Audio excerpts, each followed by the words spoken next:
la team IM Basket Academy, j'espère que vous allez bien dans cette période un petit peu compliquée, voire très compliquée.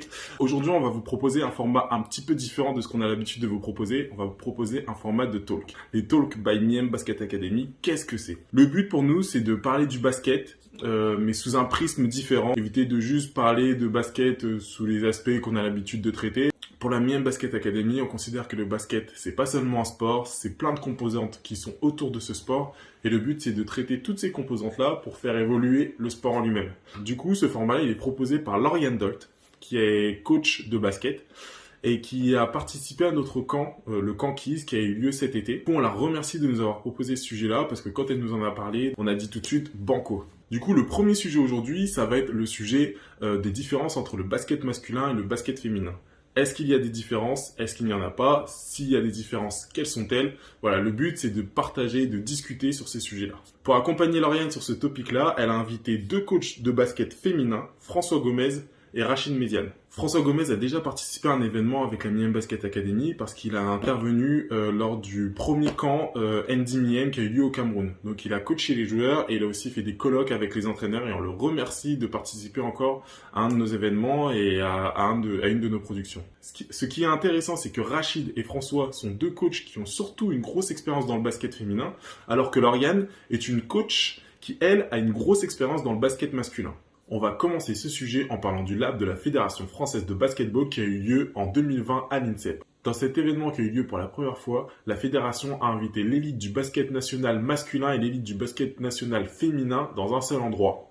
L'idée était de partager. La discussion vaut le détour, je vous propose de regarder ça tout de suite. Le sujet, c'est sur le lab de la Fédé. Je suis parti de là pour en fait introduire le sujet, parce que c'était justement un moment où apparemment il y avait une rencontre entre le basket national masculin et le basket national féminin. Donc il y a eu cette rencontre. Il y a des choses apparemment qui sont sorties de ce lab de la Fédé qui a été organisé. Alors je crois que c'était à l'INSEP que ça s'est passé. Alors je sais que Lauriane, du coup, tu y as participé. Est-ce qu'il y a des choses que tu as remarquées, des choses qui ont été intéressantes? Oui, l'idée maintenant de la Fédé, c'est de faire un programme linéaire de l'équipe de France A jusqu'à la première équipe de France, donc les U15. C'est qu'on puisse travailler tous dans le même sens, créer des entités fortes par rapport à l'équipe de France. Et chez les filles, c'était exactement pareil. Et après, par la suite, on a pu un petit peu échanger avec justement secteur masculin, secteur féminin, où Valérie Garnier nous avait un petit peu fait part de l'intention de vouloir défensivement changer certaines choses et se rapprocher de plus en plus du basket masculin. Et c'est aussi je crois que les 3 derniers mois, donc c'était au mois d'août, c'était fin août, le lab. Et elle avait passé tout l'été avec Vincent, où ils avaient pas mal échangé. Et elle voulait un petit peu s'inspirer justement du côté tactique, technique, basket masculin. D'accord. Donc ça veut dire qu'il y a une sorte de... est-ce qu'il y avait un style, du coup, un style de basket de l'équipe de France féminine et un style de basket de l'équipe de France masculine? Est-ce que ces deux styles étaient bien différenciés et que du coup, il y a une volonté de converger? Ou alors, avant, il n'y avait pas vraiment de style identifié? Ça, je ne sais pas trop, mais on part du constat que ce soit les filles ou les garçons, c'est de plus en plus athlétique, surtout chez les filles. Et que maintenant, on pouvait aller un petit peu plus loin dans l'exigence et dans les attentes des unes et des autres. Donc, moi, il y a une chose qui m'a beaucoup marquée parce que j'ai eu l'occasion un peu d'écouter ce que Valérie disait. C'était le fait qu'elle voulait qu'on touche partout. Sur des déplacements, sur des coupés, bon, je ne parle pas des bumps de manière générale sur les écrans non porteurs, mais elle voulait que ça touche énormément. Donc, moi, je pars du principe que visiblement, avant, ce n'est pas ce qui était demandé, quoi. C'est mon ressenti, hein, ça ne regarde que moi, mais au vu de l'extérieur, comme elle en parlait et comme elle amenait les choses, c'était avant, on ne le faisait pas, on ne demandait pas, et maintenant, on se focalise beaucoup plus là-dessus. Et du coup, Rachid et François, c'est quelque chose que C'est une évolution qui vous paraît naturelle ou qui vous paraît... Moi, pour rebondir sur les propos de Lauriane, c'est qu'aujourd'hui, c'est devenu une exigence. C'est pas que ça ne se faisait pas avant, cette histoire tu vois, de toucher, de contacter les gens, mais aujourd'hui, c'est clairement devenu, dans notre stratégie, quelque chose que nous, on impose. Donc, en effet, il y a une évolution, il y a une évolution à ce niveau-là qu'on peut observer aujourd'hui, quoi. Euh, donc, ouais, je confirme qui, moi, suis dans le staff de l'équipe de France, et c'est quelque chose qu'aujourd'hui, on voit plus et qu'on exige plus, en tout cas. Ouais, pour ajouter un petit commentaire là-dessus, pour revenir sur ce qui faisait l'identité du basket français à la fin des années 90, au début des années 2000, avec le déclenchement des magnifiques résultats qu'on a depuis dans le basket féminin, puisqu'avant, à part la médaille d'argent de Paul Besson dans la fin des années 90, je pense qu'on n'avait pas gagné grand-chose avant, mais depuis, on gagne beaucoup. Je pense que l'identité du basket français a toujours été centrée sur sa défense. Hein. On s'est beaucoup plaint de notre incapacité à lire les défenses adverses quand on attaquait. On s'est plaint de notre adresse, mais on ne se plaignait pas. Il y a 20 ans, on ne se plaignait pas, au contraire, on mettait en exergue la qualité défensive du basket français et aussi de son intensité physique. C'est pour ça qu'aujourd'hui, même si tout ça, évidemment, est en fort progrès, hein, la qualité athlétique des filles aujourd'hui est vraiment de très très haut niveau. C'est pas que je suis surpris, je trouve que c'est bien de revenir peut-être à ces fondamentaux qui étaient les nôtres il y a 20 ans en arrière, qu'on a peut-être abandonné à une certaine époque et sur lesquels aujourd'hui il y a ce souhait de revenir. Donc, sachant que sur les aspects offensifs, le basket féminin français, hein, je parlais beaucoup de basket féminin, pas de basket masculin, a vraiment fait de gros progrès. On voit les scores en Ligue féminine aujourd'hui. Quand un titre se jouait aux alentours des 50 points il y a une dizaine d'années, aujourd'hui, les équipes montent à 70, 80. On a vu des scores passer les 100 points cette année, ce qui n'était pas arrivé depuis un certain moment. Donc, la qualité offensive est nettement meilleure. Mais la défense, bon, si on revient là-dessus, je pense qu'on retrouvera l'identité première de notre basket. Et puis, comme on se l'est déjà dit, on n'a rien à envier aux joueuses américaines. Voilà, parce on a des morphologies qui sont assez similaires et donc forcément les moyens de pouvoir exercer ce basket-là, quoi.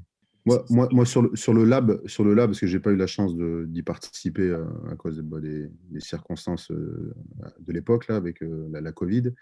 Moi, je trouve que c'est plutôt un événement fondateur, quoi. Je sais pas comment toi tu l'as vécu, Lauriane, mais un événement plutôt fondateur, créateur un petit peu de liens et justement, si je fais référence à ce que disait un peu François là, sur ce qui s'est passé ces 20 dernières années, le rôle le rôle de transmission que peuvent avoir les joueurs et les joueuses expérimentés vers nos nouvelles générations, quoi. Donc, je trouve que c'est plutôt un événement assez intéressant, fondateur, je le répète.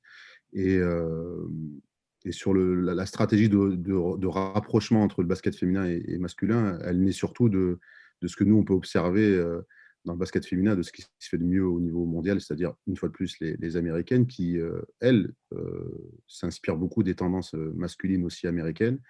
Les joueuses américaines, d'ailleurs, s'entraînent sur leur préparation de compétition systématiquement contre des garçons. Et je pense que cette stratégie, elle naît aussi de ce qu'on a pu observer ailleurs, quoi. Moi, j'ai trouvé ça exceptionnel. Alors déjà, ben, pour ma part, ça a été vraiment une fierté de se retrouver dans tout ce giron bleu-blanc-rouge là, avec voilà, toutes les équipes de France qui sont réunies, des plus jeunes. Alors, les seniors, bien évidemment, il y avait que certains joueurs, certaines joueuses, mais pas n'importe qui non plus. Et puis, ils ont vraiment prévu un temps à chaque fois pour que les jeunes puissent échanger avec les adultes. Et moi, j'ai trouvé que pour les jeunes, c'était une expérience vraiment au top. Et en plus, ils ont pu être entraînés, les jeunes, par les entraîneurs des équipes de France A. Et ça, je trouve que ça ancre aussi la politique de la Fédé dans ce qu'elle attend justement de ce premier lab, hein, parce qu'ils veulent réitérer ça chaque année maintenant. Et voilà, ça impose. Et puis, il y a déjà la fierté de ce maillot bleu-blanc-rouge, mais Maintenant, grâce à cet événement, on sait pourquoi on est là. Que ce soit les joueurs, que ce soit le staff, les coachs. Voilà, on veut vraiment représenter son pays. Et après, ce qui est très enrichissant, c'est justement cet échange qu'on peut avoir là pour les coachs, pour le staff, les uns avec les autres. Et puis, alors moi, j'avais la chance de travailler longtemps avec Vincent, donc je suis quand même pas mal au courant de tout ce qu'il met en place. Mais voilà, quand je voyais mes collègues autour de moi, quand Vincent faisait ses séances d'entraînement, la passion avec laquelle il l'écoutait, je me rends compte aussi de la chance que j'ai eu de travailler avec lui aussi longtemps. Et, et puis c'est ça qui est bien, c'est on peut justement voilà, échanger. Est-ce que là on fait pareil, on fait pas pareil? Parce qu'il y a plein d'entraîneurs qui viennent d'horizons différents. Il y a des entraîneurs du centre de formation, il y a des entraîneurs des pôles, il y a des entraîneurs de l'INSEP. Et donc on a aussi pu un petit peu échanger sur la manière dont chacun travaille. Et après, ce qui était pour moi là vraiment intéressant, c'est de pouvoir échanger justement avec le côté féminin. Et puis, il y avait Grégory Alain qui était là, qui est aussi l'assistant en équipe de France.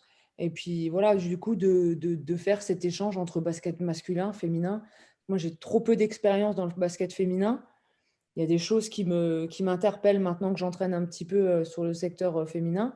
Mais voilà, c'était vraiment enrichissant de pouvoir partager ces 4 jours avec tout le monde. Ouais, puis mettre de la cohérence dans les programmes nationaux, je pense que c'est Ouais. voilà, développer le sentiment d'appartenance, comme tu disais, d'intégration, et mettre de la cohérence dans les contenus. Quand on parle d'identité, c'est peut-être un sujet qu'on développera, mais je trouve ça fondateur, quoi. C'est là-dessus que j'allais rebondir, c'était sur le fait que c'est une sorte un peu d'affirmation d'un style, du basket français, en quelque sorte.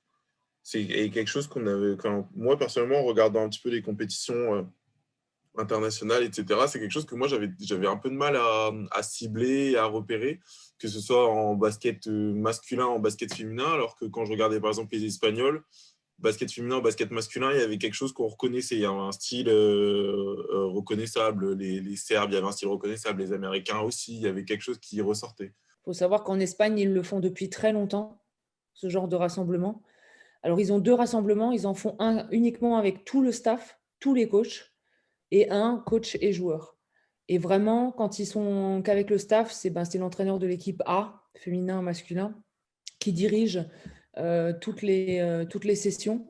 Donc, c'est vrai que c'est un peu plus, enfin, pas approprié, mais on le sent tout de suite quand on regarde les différentes équipes de France, les différentes équipes d'Espagne, que ce soit les U18, les U20. On sent quand même qu'il y a une identité propre. Et c'est un peu ce sur quoi il voulait s'appuyer. Ce sont les dires de Jean-Pierre Suta au moment où il a ouvert ce lab à l'INSEP. Ouais, il y a un événement, il y a un maillon qui est hyper important, puisque à l'époque, il n'existait pas. C'est Grégory Alain, tu l'as évoqué tout à l'heure. Grégory Alain, il est en charge des U18 au centre fédéral, donc il est censé former, participer à la formation des futures internationales, des futures joueuses de haut niveau. Le fait de l'avoir placé sur l'assistanat de l'équipe de France, je pense que c'était une excellente idée, parce que cet entraîneur qui est au contact du basket international de plus haut niveau, quand il rentre à la maison au Bois de Vincennes, il est en capacité de prendre les bonnes directions pour amener les joueuses qui sont là aujourd'hui vers ce plus haut niveau.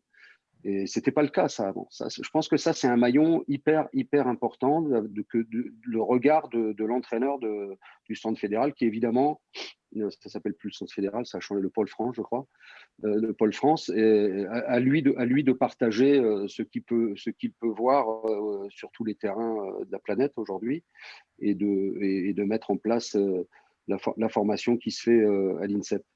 Et puis la deuxième chose qui est intéressante, effectivement, c'est la communication et l'implication des entraîneurs nationaux, ce qui n'était pas toujours le cas. Je parle de mon époque, hein, et sans vouloir fustiger l'entraîneur des années 2000, qui a ramené tellement de médailles à l'équipe de France qu'on ne peut que le féliciter, avec qui je suis ami, je peux le dire. Mais Alain Jardel n'était pas enclin à venir passer du temps à Paris et à échanger avec les jeunes entraîneurs que nous étions. Donc ça, c'est un deuxième point qui, aujourd'hui, est un gros bonus pour nos équipes de France. Après, l'identité, elle se construit au fil du temps. On parlait de l'Espagne. Bon, comme mon nom l'indique, je suis un peu de là-bas. Et je me suis beaucoup intéressé à ce qui s'est fait là-bas. Ils sont partis d'une première question il y a effectivement très longtemps. Lauriane, tu as raison, il y a une vingtaine d'années. Ils ont commencé à s'interroger sur à quoi ressemblaient leurs joueurs et joueuses et quel basket ils pouvaient pratiquer avec ces gens-là. Et ils sont partis sur une identité territoriale, pas de basketteur, hein, la morphologie de l'espagnol moyen, de celui qui joue au basket, parce que Gasol ne ressemble pas du tout à un espagnol moyen. Et il est hors norme. Mais peut-être que c'est une question qu'on se pose aujourd'hui. Quelle est notre population et qu'est-ce qu'on peut faire avec eux? On parlait d'intensité, de basket athlétique, etc. C'est une des premières questions qui se sont posées. Et c'est pour ça qu'ils ont développé à une époque, bon, on en parle un peu moins aujourd'hui parce que tout le monde court un peu, leur fameux jeu de course, d'agressivité, de prise de risque et de rebond, quels que soient les postes de jeu, et de tir extérieur, ce que nous n'avions pas. Donc, je crois que c'est prendre la bonne voie, mais je vais oser le dire parce que je peux le dire, c'est tard, quoi. Je veux dire, c'est tard au vu de ce qui s'est fait chez nos voisins depuis très longtemps, avec les moyens dont on dispose. Qui sont autrement différents de ceux des Espagnols, puisque nous, on a quand même toute une série, on a des soldats quand même dans les pôles espoirs, on a des fonctionnaires d'État, c'est l'État qui paie, on a des centres de formation, on a un pôle France qui coûte très cher. Je peux vous assurer qu'en Espagne, c'est pas du tout pareil. Les entraîneurs nationaux ne sont pas des gens, ce sont des gens des clubs qui se libèrent l'été et qui entraînent l'année. Chez les garçons dans les plus fortes divisions espagnoles, chez les filles dans les plus fortes divisions espagnoles. Ils entraînent en ligue féminine espagnole. Ce ne sont pas des gens qui sont complètement détachés à ce qui se fait à la fédération. Voilà, j'étais pas au lab, mais voilà, le regard que j'ai de l'extérieur sur ce qui s'est fait, qui est plutôt encourageant pour la suite. Et du coup, c'est quoi le style, l'identité du basket français? En ce qui concerne le basket féminin, parce que peu de recul sur le basket masculin, on a forcément un basket aujourd'hui qui est plus ouvert. On avait je ne veux pas dire qu'on avait un jeu qui était fermé et en plus, pas parler uniquement de nous, parce qu'il y a ce qui s'est passé aussi avant nous, mais on se dirige clairement vers un jeu bien plus ouvert, avec plus riche de jeux de transition, de jeux en mouvement, j'allais dire même du mouvement un peu en continu, ce qui n'était pas le cas il y a encore quelques années. Mais on a encore un jeu qui est en évolution à ce jour, quoi. Et en ce qui concerne les joueuses, oui, on a de plus en plus de joueuses athlétiques, même si on ne sera pas l'égal des garçons en termes de verticalité, on commence à avoir des joueuses qui apportent aussi des solutions un peu dans cette troisième dimension, quoi. De l'intensité défensive, de l'intensité offensive, c'est ce qu'on essaie d'avoir aussi au sein de notre équipe nationale. Je pense que c'est pas qu'au niveau et à l'échelle de l'équipe nationale, c'est ce qu'il peut aussi ce qu'on peut retrouver au niveau des clubs. Le regret que j'ai, mais François le fait très bien avec son équipe de Tarbes, c'est qu'il faudrait qu'on réorganise les choses un peu autour du jeu posté. Hein, je trouve que c'est quelque chose qui a tendance un peu à disparaître et qui serait plutôt intéressant à mettre, en tout cas à mettre au bout du jour, quoi. Voilà. Après, sur l'équipe de France masculine, moi j'ai l'impression que d'avoir, comme d'ailleurs dans le basket féminin, d'avoir des sélectionneurs à plein temps. On a des gens, je ne dis pas qu'ils ne l'étaient pas avant, mais un peu plus au fait du jeu international, du basket même mondial. J'ai l'impression que chez les masculins, il y a quand même une vraie prise en compte et en considération des particularités des joueurs NBA. Voilà, avec déjà l'acceptation des joueurs qui arrivent tardivement dans les préparations, des entraînements individualisés.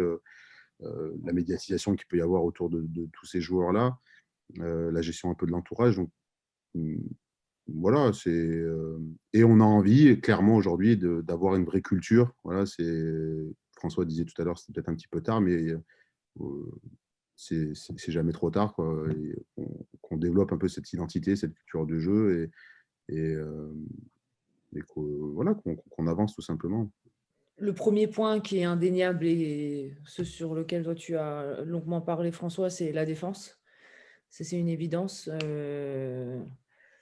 Des stops défensifs pour pouvoir lancer l'attaque. Et après, offensivement, c'est difficile à vraiment donner un point de vue, mais il y a l'adaptation, comme tu disais, du fait que voilà, les joueurs arrivent tardivement, les qualités de chacun, des uns et des autres, le partage de la balle. Mais tout ça, c'est la justesse du jeu, quoi. Il accorde une importance sur la tactique, le pourquoi on joue là, pourquoi on ne joue pas là. Voilà, c'est vraiment ce côté lecture et avoir la bonne réponse par rapport à la défense, quoi. Je ne sais pas si ça peut être un aspect… C'est un jeu qui est plus tactique que instinctif. Oui, mais il laisse une place de plus en plus importante à l'instinct quand même, parce que quand on voit Fournier, quand on voit les joueurs qu'on a en équipe de France, voilà, c'est ça aussi sa force, c'est de vouloir sortir les qualités de chacun, en gardant cette ligne conductrice, mais voilà, de temps en temps, on peut un peu en sortir. Il faut laisser les joueurs un peu s'exprimer, surtout vu les profils de joueurs qu'on a aujourd'hui. Voilà. Nous, la vraie différence, elle est dans le registre surtout offensif. Je ne peux pas dire que défensivement, on a peut-être encore être plus exigeant sur le plan défensif, mais offensivement, la métamorphose, avec ceux qui ont eu la chance de voir un peu ce qu'on a proposé sur le TQO à Bourges, pour moi, elle se situe ici, quoi, dans ce qu'on a pu développer offensivement, dans ce jeu de première intention, cette capacité à pouvoir, entre guillemets, lâcher les chevaux, se projeter vers l'avant dans ce jeu de relance. C'est vrai que 4 mois avant, on jouait un basket complètement différent, et celui proposé au TQO, il est bien plus ouvert, quoi. Bien plus ouvert, et comme je disais, riche de toutes ces situations de transition, de jeu en mouvement. Et puis c'est vraiment quelque chose, cette culture-là, moi je trouve qu'il faut qu'on valorise. Ce qui n'avait pas empêché, ce qui n'avait pas empêché l'équipe de France d'avoir de bons résultats, mais on s'impatientait un peu parce que tout à l'heure, on évoquait les Espagnols qui se sont posés quel basket ils pouvaient pratiquer avec leurs joueuses. Quand on voit aujourd'hui la composition de l'équipe de France, bon, déjà, c'est une équipe qui s'est grandie. Je pense au poste extérieur. Je pense à des joueuses comme Diandra ou Valériane qui peuvent jouer sur des postes extérieurs, et d'autres. On a des joueuses athlétiques et mobiles à l'intérieur. Même Elena Sia, qui est une joueuse mobile. C'est un grand gabarit qui est mobile. Donc, on attendait… voilà, plus de mouvement, plus d'agressivité. Ce qu'on a pu voir, effectivement, pour l'Australie, c'est un match référence, j'imagine, pour l'équipe de France. Et puis, les grosses améliorations, c'est l'adresse au tir. C'est-à-dire qu'aujourd'hui, quand on regarde les statistiques de l'équipe de France, hormis les lancers francs, ce qui est pas rare d'ailleurs, d'avoir des gens à droit dans les tirs extérieurs à 2 à 3 points et être un peu moins au lancer franc, on a été une des meilleures nations au dernier championnat d'Europe. Et puis au TQO, il y a un niveau d'adresse. Rachid, tu me contrediras si je dis une bêtise. Bon, voilà. Tu parlais de partager le ballon. L'équipe de France, c'est l'équipe qui fait le plus de passes décisives aussi. C'est-à-dire qu'il y a aussi le plaisir, il y a plus d'adresses retrouvées, donc on laisse les gens peut-être prendre des tirs qu'on ne laissait pas prendre avant. On essayait de contrôler un peu plus et d'amener dans des zones à haut pourcentage de réussite. Aujourd'hui, on a des attaquantes qui sont capables de marquer des paniers. Donc, il y a eu cette mutation là sur l'aspect offensif où on joue plus vite, plus ouvert. Effectivement, ça a complètement changé. Alors, ça donne des bons résultats puisqu'on gagne des matchs. En plus, ça donne du plaisir pour le spectateur et j'imagine aussi pour les actrices, quoi, qui s'y retrouvent. Je vois dans la revue Basketball que Johannes est sur le toit de l'Europe. On a quand même des joueuses comme ça qui font partie du gratin international. Je pense à Sandrine Druda, qui au dernier championnat d'Europe a gagné des matchs à elle toute seule, malheureusement pour l'entraîneur, le sélectionneur de l'équipe féminine suédoise de l'époque. Mais voilà, il y a aussi des fortes joueuses individuellement aujourd'hui qu'on avait peut-être un peu moins auparavant. Sur l'aspect défensif, c'est peut-être effectivement, moi quand j'avais analysé l'équipe de France au CE en Lettonie, en Serbie, un peu moins, mais bon, il y a eu l'Australie, c'était un peu plus faible. Il y avait eu le Brésil et la dernière équipe, Rachid, c'était qui? C'était un petit peu plus faible. Ouais, Porto Rico, ça nécessitait pas non plus un gros investissement défensif. C'est peut-être effectivement le secteur où on a perdu effectivement en agressivité, alors qu'on a des joueuses, pas toutes, parce qu'autant Marine Johannes est certainement une des meilleures attaquantes du monde. Défensivement, c'est pas encore le cas. Je lui souhaite de le devenir un jour pour être une joueuse complète. Mais peut-être que défensivement, on n'utilise pas encore tous les arguments qu'on a, même si ça s'est un peu fermé. C'était un peu moins collectif. Il y avait beaucoup d'engagement individuel, un peu plus que d'habitude, moins d'organisation collective sur les aspects défensifs. Donc c'est peut-être le secteur où, pour revenir à ce qu'on disait tout à l'heure, où on doit certainement faire des progrès. Mais pour le reste, le basket féminin, au vu des résultats, on fait partie des meilleures nations du monde. Donc, on met le basket masculin aussi. Les gens pensent encore qu'on n'est pas bon, mais on fait partie des meilleurs quand même. Donc, et il y a une identité, pour répondre à Mounadou, il y a une vraie identité. Il y a une vraie identité derrière tout ça. Les étrangers, quand on leur parle du basket français, ils sont capables de le définir très précisément. Nous, on s'interroge encore sur qui on est, mais eux, ils ne s'interrogent pas du tout. Ils savent exactement ce qu'on sait faire et ce qu'on ne sait pas faire. C'est pour rebondir juste quand tu disais qu'effectivement, on a des bons résultats. C'est vrai qu'on a des bons résultats, mais en regardant vraiment ça de l'extérieur, hein, sans être coach, etc., et même avec des gens qui aiment bien le basket, ces choses-là, qui suivent le basket, mais qui ne sont pas non plus à l'intérieur des organes de la Fédé, dans les clubs, etc. C'est qu'on se dit, OK, il y a des résultats, mais en fait, on en attend toujours plus de cette équipe-là. Mais que ce soit dans la manière de jouer et aussi, du coup, dans les résultats. C'est-à-dire que parfois, pour l'équipe de France, alors c'est peut-être au regard des équipes ou c'est peut-être que les gens sont plus difficiles, mais on se dit, ouais, des fois, médaille d'argent, on a l'impression qu'on peut faire plus. C'est un mal français. Oui, oui. Quelque part, c'est pas faux. Je regardais un film il n'y a pas longtemps qui n'a rien à voir avec le basket, mais qui parlait du peuple américain et qui expliquait que ces gens-là, ils se sentaient invincibles, c'est-à-dire qu'ils se sentaient toujours plus forts que les autres et que ça, c'était leur première qualité, c'est-à-dire, quitte à ce que nous, on le supporte pas, parce que le français n'aime pas, il met ça sur le compte de la… Voilà, bon… on n'aime pas les gens qui sont trop sûrs d'eux, cette confiance. Et peut-être que ça nous manque un peu parce que l'ambition, et je parle du basket féminin, le basket masculin, je vais dire, c'est un petit peu différent parce que le basket américain reste, quand on prend les meilleurs joueurs, il reste vraiment encore très, très dominant. Mais dans le basket féminin, au vu des équipes que nous, on propose, quelque part, bon, ils ont un pivot hors norme là, qui fait 2 mètres et qui dunk. Mais en dehors de ça, je dirais que… on doit, je pense qu'on l'a, cette ambition. On l'avait fait juste avant quelle compétition, Rachid, où vous aviez battu les États-Unis qui n'avaient pas perdu de match depuis je ne sais plus combien de temps. C'était la préparation de quoi? C'était le championnat du monde 2014. Juste avant le championnat du monde en Espagne, aux Canaries. C'est ça, vous aviez battu les États-Unis. Je pense que ça devrait être à l'ordre du jour permanent. C'est-à-dire que l'ambition du basket féminin français, c'est de battre les Américaines qui dominent tous les pays. Aujourd'hui, on bat l'Australie, on ne les battait jamais avant, on les bat. Bon, prochaine étape, parce qu'on a les moyens de cette ambition. Chez les garçons, vous me direz, enfin moi je pense que c'est un peu plus compliqué encore aujourd'hui. À l'échelle nationale, avoir une équipe de France qui, avec toutes ses qualités, puisse battre les meilleurs Américains, ça me semble encore difficile pour tous les pays du monde. À l'échelle européenne, probablement pas. Si on faisait une sélection européenne, peut-être qu'on peut battre les États-Unis. Mais chez les filles, on peut. Chez les filles, tu as raison. Moi, je suis d'accord avec toi. Il faut avoir cette envie d'être sur le toit du monde. Ce qu'on regrette, c'est surtout des finales où on déjoue complètement. C'est pas à l'image de ce qu'on a pu produire sur les matchs de poule ou sur les quarts ou demi-finales. C'est qu'on chute et on n'arrive pas à se sublimer sur les moments entre guillemets les plus importants, et donc ces finales-là. Donc à voir justement comment on peut s'améliorer pour pouvoir être présent sur ces instants. Je sais qu'il y a un match qui était rageant, c'était une finale d'un Euro, je crois que c'était contre la Serbie, où honnêtement, avant le match, je ne sais plus c'était quel Euro, c'était peut-être il y a 4 ans, quelque chose comme ça. 2015, la Ouais, Serbie. oui, c'est ça. Et honnêtement, le match, enfin, à ce moment-là, je me dis, bah, c'est pas possible, ça va passer là. Et Et on l'a fait. tu parles, on parlait du peuple américain, on peut parler des peuples d'Europe centrale et l'ancienne Yougoslavie et la Serbie que je connais très bien.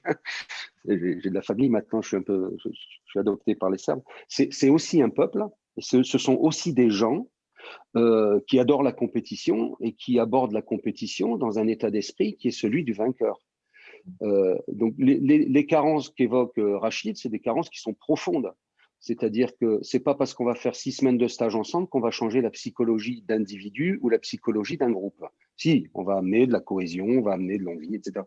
Mais au bout du bout, au moment où il faut être présent, le naturel revient au galop. Donc on a aussi à se soucier au-delà de la culture de notre pays, mais des aspects sociaux, parce que ça compte, ça, la façon dont on est éduqué à l'école, à la maison, etc.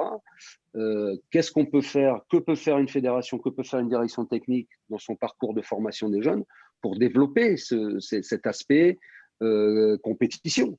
Compétition. Et la compétition, c'est les titres, hein, c'est pas les quarts de finale, les machins, on le sait tous. Hein, y a des rendez-vous importants dans les compétitions. Comment on fait pour que les gens arrivent au maximum de leur potentiel au moment où il faut gagner les matchs? Aujourd'hui, peut-être qu'on a à réfléchir aussi sur ce sujet. C'est un vieux sujet aussi. C'est un très, très vieux sujet à la Fédération de basket. Bon, malheureusement, c'est pas que la Fédé qui peut régler ces problèmes, c'est un vrai problème d'ensemble. Tout à l'heure, Lauriane a sorti une phrase que je sors aussi souvent, ça c'est français, ça c'est typiquement français. Et effectivement, on a un tempérament. On aurait pu penser que ça allait changer avec notre premier titre au foot de Coupe du Monde. Souvenez-vous, les Français avaient retrouvé la confiance, puis le deuxième titre, parce qu'on gagne des titres. Au handball, ils gagnent des titres, ils sont champions du monde dans une discipline qui est tout à fait confidentielle. Hein. C'est pas le basket. Tant pis pour les handballeurs qui m'écoutent. On est à l'échelle continentale. Les meilleurs sont européens. Il n'y a pas d'Américains, il n'y a pas de Chinois, il n'y a pas d'Australiens. Bon, bref. Mais on doit vraiment, à mon avis, aussi, parce qu'on a parlé des aspects tactiques, des aspects physiques, etc., on doit aussi se pencher sur cet aspect de la formation, parce qu'on a les jeunes 10 ans entre nos mains. Comment on développe ça et c'est pas du Montessori, hein, on est dans le sport de haut niveau, donc on est sur des aspects qui sont assez durs, hein, le sport de haut niveau, mais on y arrive dans d'autres disciplines. Alors on peut pas non plus dire que c'est français. Fourcade est français, sauf quand il se présente sur son truc avec ses skis et son fusil, le mec il détruit tout le monde. Donc on a des champions du monde en France et on doit développer ça. Après on peut parler de la spécificité féminine et puis je vais me taire. C'est-à-dire que l'histoire du sport et des femmes en France, il est tout à fait récent. Il est encore minoritaire. Les filles font moins de sport quand elles sont plus jeunes. Elles ne vont pas sur les sports de contact, les sports collectifs. Elles vont encore. Voilà, il y a des statistiques qui le prouvent. Peut-être qu'on a aussi plus largement à réfléchir à ces aspects-là. Il y a aussi des choses qui arrivent beaucoup en ce moment, c'est l'entraînement individuel aussi. Il doit y avoir des choses qui doivent peut-être être un petit peu différentes entre justement le basket féminin et masculin. Moi, je pense qu'il ne faut pas. Et pour en avoir aussi un peu discuté cet été au lab, on a eu tendance, apparemment, en préparation physique, à ne pas entraîner une fille de la même manière qu'un garçon, à faire un peu plus attention, un peu plus doucement avec une fille que par rapport à un garçon. Et c'est pour ça, aujourd'hui, je pense que les filles, si on les prend des minimes ou des cadettes, et que tout de suite on impose un rythme, ben, au bout de 8 ans, je sors un chiffre au hasard, au bout de 8 ans, je pense qu'on peut avoir la même chose qu'avec un garçon. Et ça, aujourd'hui, j'en suis persuadée, même si avant je me posais beaucoup de questions. C'est vrai que là, et cet été, je me suis amusée parce que j'ai eu Andy, j'ai eu la chance d'entraîner Andy sur des entraînements individuels où je lui faisais exactement les mêmes exercices que Essomé. Mais au bout d'une dizaine de répétitions d'un exercice spécifique, je ne vais pas dire qu'elle était cramée, mais c'était très compliqué, l'enchaînement d'actions, enchaîner. Alors que Essomé, je sais que je peux aller avec lui sur 20 actions sans problème. Mais je pense que, et là je le vois aussi avec les filles que j'entraîne à la SIG sur les entraînements individuels, je pense que c'est une question d'habitude. Si on n'a pas eu l'habitude d'avoir une certaine intensité, bah, c'est ce qui peut changer, quoi. C'est ce qui peut faire la différence. Parce que la répétition de mouvements, à un moment, c'est par rapport à la caisse que tu as. Si je prends un truc bien spécifique, mais quand on travaille en attaque, le porteur de balle sur une défense de step-out, dribble de recul et réattaquer fort dans le dos. Au bout de 3-4 répétitions, j'avais certaines filles qui ne pouvaient plus, qui n'avaient plus de jus. Et puis du coup, s'il n'y a pas une certaine intensité, ben, la technique en match, elle ne sera pas vérifiée. Parce que si on le fait à 2 à l'heure, on n'arrivera pas à reproduire la même chose à 1 contre 1, en duel. Et surtout sur la longueur, parce que c'est ce qu'il faut. Il faut être là les 3 dernières minutes du match. Ça ne sert à rien d'être là les 5 premières. Et dans cette intensité, et en parlant aussi un peu avec elle, c'est voilà, on n'a pas l'habitude d'avoir fait ça autant de fois, la répétition. Et voilà, alors je sais pas quelles ont été leurs formations avant, ce qu'elles ont pu faire ou quoi, mais en tout cas, même pour en parler avec Andy, il n'y a pas cette habitude de travail dans l'intensité, en fait. Quand je t'écoute, la responsabilité n'est pas du fait des joueuses, la responsabilité est du fait de l'encadrement. Moi, j'ai peu entraîné les garçons, donc il faut écouter et remettre en question un petit peu ce qu'on fait. Je crois qu'aussi, il y a peut-être à revoir la formation des entraîneurs, parce qu'on ne peut pas dire chez les garçons, il y a de l'intensité, pas chez les filles, etc. Bon, ça remet quand même, ça fait réfléchir ce que tu dis par rapport au comportement de l'encadrement du basket féminin. Ensuite, sur l'aspect psychologique, prépa mentale, etc., le sujet, il est extrêmement large. Il est extrêmement large. Je crois que c'est difficile de sortir des éléments importants, mais quand on rentre dans un pôle espoir et ensuite on va au pôle France et qu'on veut devenir basketteuse professionnelle, le métier auquel on se destine, c'est celui de gagner, de compétiteur. Et je pense qu'il faut envisager tous les entraînements autour de cette idée-là. On ne peut pas tirer au panier sans compter, on ne peut pas ne pas challenger les meilleurs shooters, on ne peut pas s'entraîner sans avoir envie de dominer, on ne peut pas faire un match sans compter les points, et ça je peux vous dire que c'est très fréquent. Des jeunes femmes qui jouent, on leur demande c'est quoi le score, elles ne savent pas. Elles sont dominées par leur adversaire, elles vont accepter. Alors que peut-être par référence à ce que je peux voir, j'ai de National 1 garçon à côté, je vois quelquefois beaucoup de férocité qu'on ne rencontre pas chez les filles, c'est-à-dire ce refus par exemple d'être dominé par son copain quand il se retrouve dans une situation de 1 contre 1.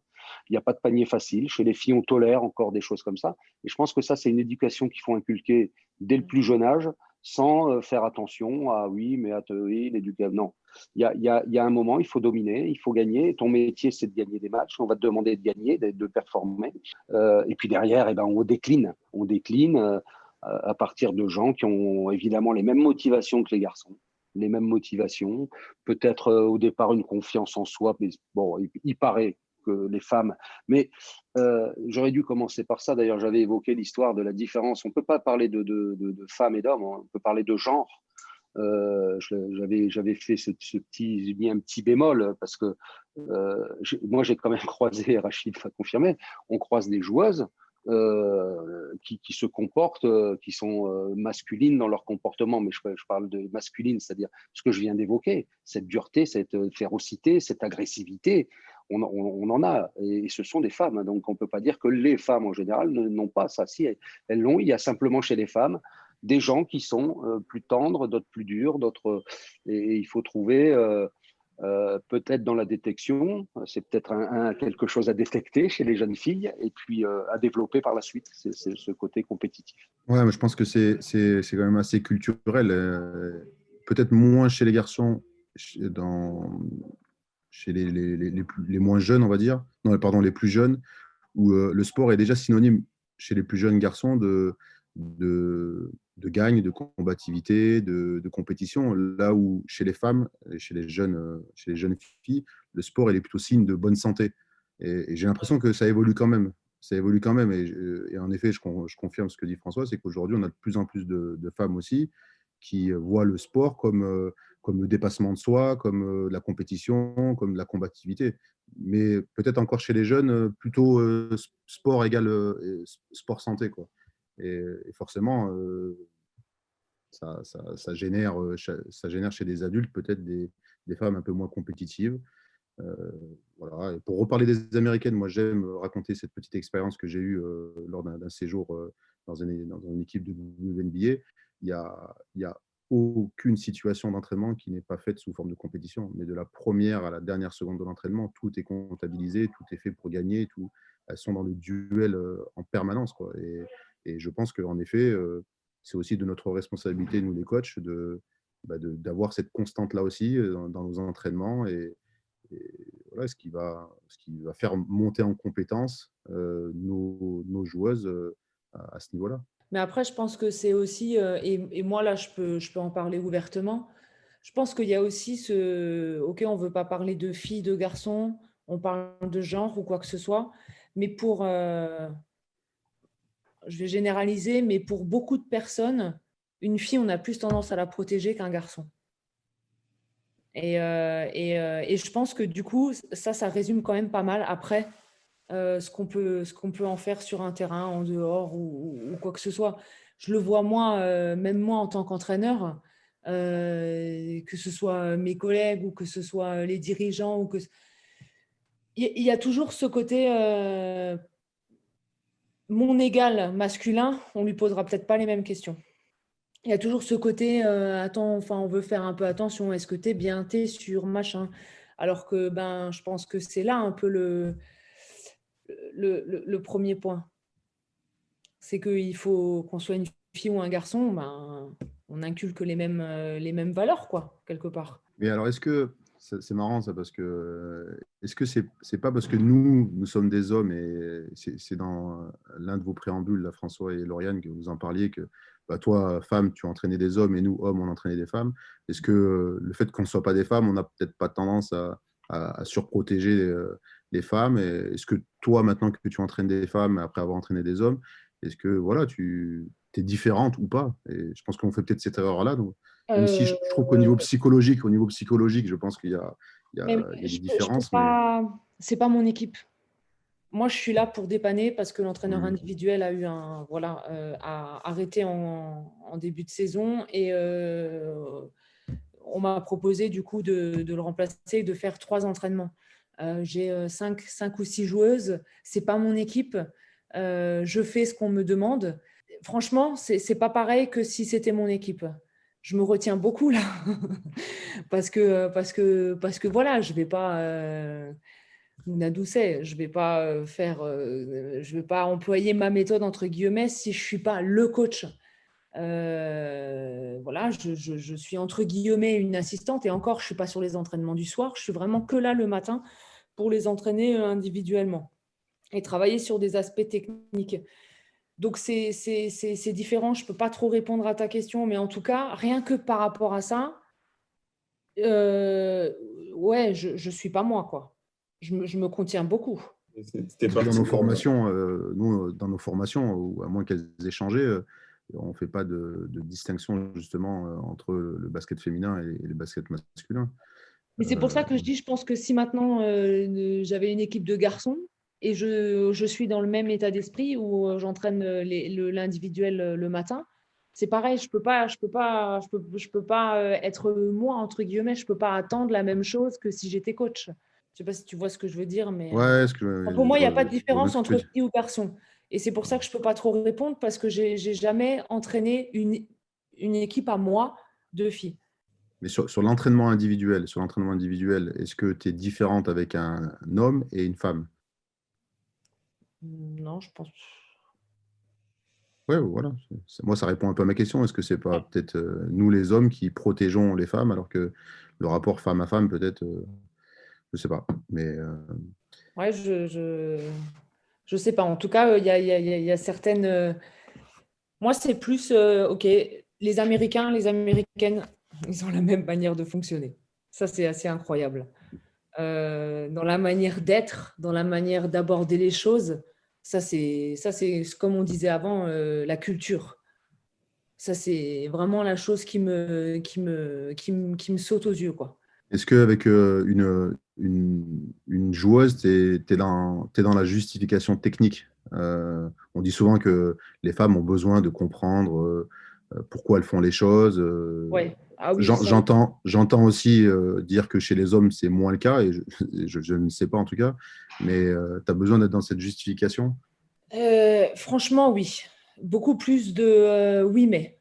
Oui, mais ce que tu demandes, c'est trop compliqué. Alors, ouais, il y a quand même beaucoup plus de oui, mais. Ouais. Ouais, je pense que ça aide à s'approprier les choses aussi. Je fais simplement une petite remarque. Je crois qu'il faut quand même tenir compte de différences fondamentales entre les hommes et les femmes. Je crois. Hein. Ouais. Je crois, même si on veut aller vers un basket féminin qui se rapproche de certaines choses du basket masculin. Mais moi, je ne le souhaite pas complètement. Excusez-moi. Je ne le souhaite pas complètement. Je pense qu'il y a des spécificités dans le basket féminin qui sont vraiment intéressantes et à conserver. Et dans l'entraînement et dans la relation aux femmes, il y a des choses qu'il faut préserver et qui sont hyper intéressantes. Et je pense que les garçons devraient plutôt s'en inspirer.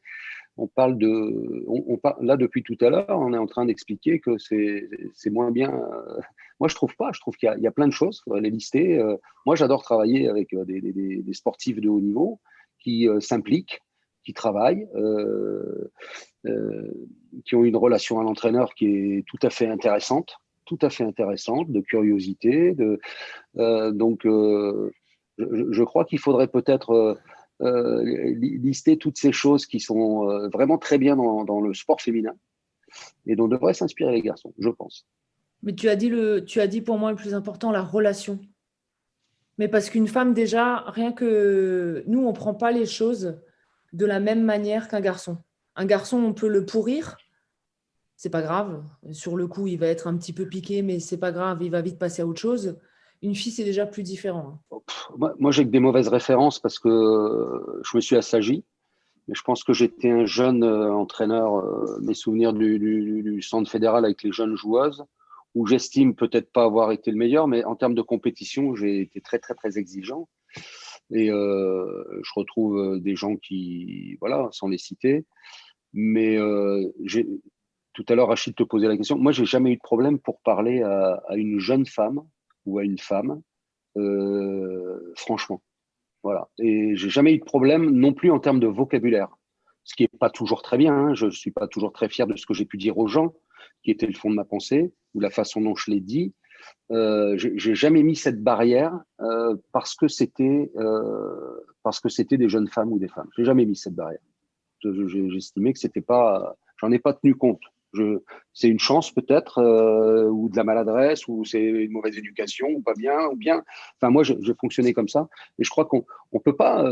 Enfin je sais pas dans la vie de tous les jours on peut pas parler aux gens en fonction de leur sexualité, de leur sexe. On peut pas. Il faut leur parler. Il faut pas hésiter, je crois. Faut pas hésiter. Ouais, mais tu as la manière de parler, mais tu as la manière dont l'autre prend les choses. C'est pas la même chose. Tu peux parler exactement de la même façon à deux personnes Oui. du même sexe, mais qui n'ont pas le même rapport. Et comment ils perçoivent les choses, c'est complètement différent aussi. Alors, vous vous intéressez tous à la préparation mentale puisque c'est dans l'air du temps et moi, je m'y intéresse depuis très, très longtemps. Tu sais qu'aujourd'hui, on est en capacité de mettre des gens, pas dans des cases, mais dans des catégories qui te permettent de faciliter, toi, ta communication. C'est intéressant pour l'entraîneur de savoir que la personne qui est en face de toi est plutôt comme ci, comme ça. Je ne vais pas rentrer dans les détails selon les techniques qui sont utilisées. Ce qui te permet, toi, c'est ton boulot d'entraîneur, effectivement, toi, de t'adapter aux gens qui t'écoutent. C'est la difficulté de s'adresser au groupe, d'ailleurs, parce que dans un vestiaire, on dit blanc, il y en a qui ont entendu gris. C'est pas rare, ça. Et quelquefois, il y en a qui entendent même noir. Et là, on est en zone, on passe en fille à fille, et en fait, on est en match-up, parce qu'il y en a qui font fille à fille, d'autres qui font zone, etc. Parce que les gens n'écoutent pas ou n'entendent pas la même chose que, enfin, ce que tu as voulu dire. Ce qu'il faut aujourd'hui, nous, notre travail pour les entraîneurs, c'est effectivement s'intéresser à la personnalité des gens qui sont en face de toi et t'adapter par rapport à ça. Mais on peut pas être en permanence là-dedans, quoi. Je veux dire, il y a nous aussi. Je veux dire, nous, les entraîneurs, ils doivent rester ce qu'ils sont, quoi. Je veux dire, tu m'as parlé tout à l'heure de je sais pas si tu m'as parlé de ton style ou de ta philosophie, que tu pouvais pas y être à fond, etc. Tu sais quel entraîneur tu es, Lauriane. Rachid, il sait quel entraîneur il est, quelle relation il entretient avec les gens. On connaît les profils de personnalité des entraîneurs. Il faut connaître ceux des joueuses, mais on peut pas toujours s'adapter selon que tu as affaire à Martine, Janine ou Monique. C'est 3 prénoms qui n'existent pas dans notre division. Donc, comme ça, il n'y a personne de… Non, moi, en aucun cas, j'ai voulu dire que c'était moins bien.